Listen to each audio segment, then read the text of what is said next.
Well, that was dog shit.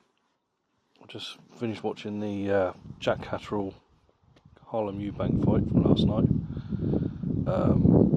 That's time in my life I'm never ever going to get back. Complete fucking diabolical, boring bullshit. More wrestling than fucking boxing. It ended in a technical decision after a clash of heads.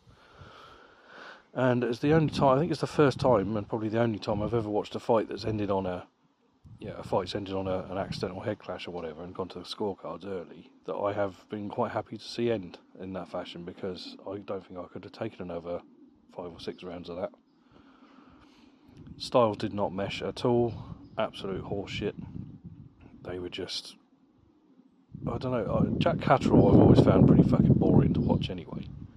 There's the occasional fight of his that's been entertaining, but overall, he's a very talented kid. I'm not criticising him. He's a very talented kid. He should have been undisputed light welterweight champion a few years ago, but he got robbed against Taylor.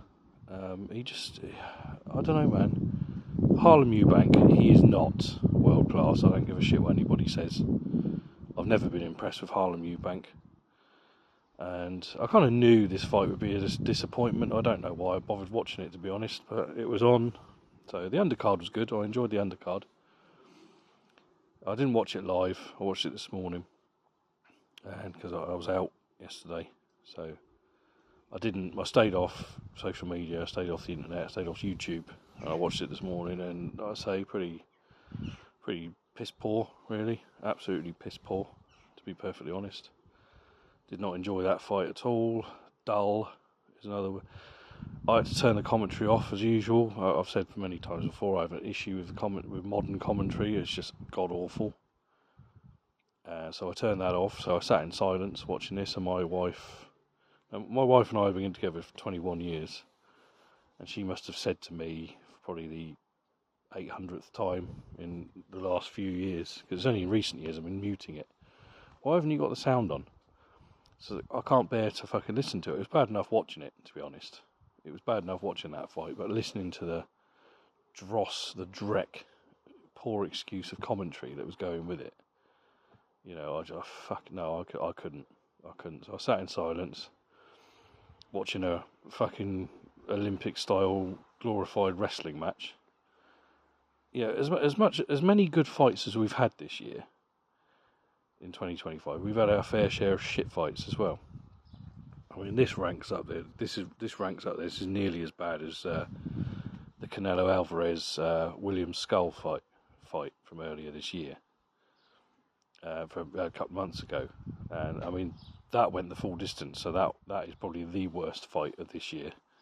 This one, luckily, was cut short due to the accidental head clash of heads, which I was so pleased about. I don't think never thought I'd hear myself say that. I was pleased to see a fucking clash of heads end the fight early, because I don't think I could have taken much more. Fucking hell. Even my dog fucked off out of the room. Usually he sits with me when I'm watching the fights. He fucked off. He fucked off to the bedroom. So, when your fucking dog don't want to sit there watching it, that says something, really, doesn't it? Nah, absolutely fucking diabolical. I mean, not every fight. I mean, I've been following this sport for 35 years, so I kind of know what it's going to be like. And, not every fight is Hagler Hearns, not every fight is, a classic, but Jesus, fights like this, man, put you to fucking sleep. So, yeah, it is what it is. So, we'll see. Right, that's enough out of me. Take care, folks. I'll speak to you soon.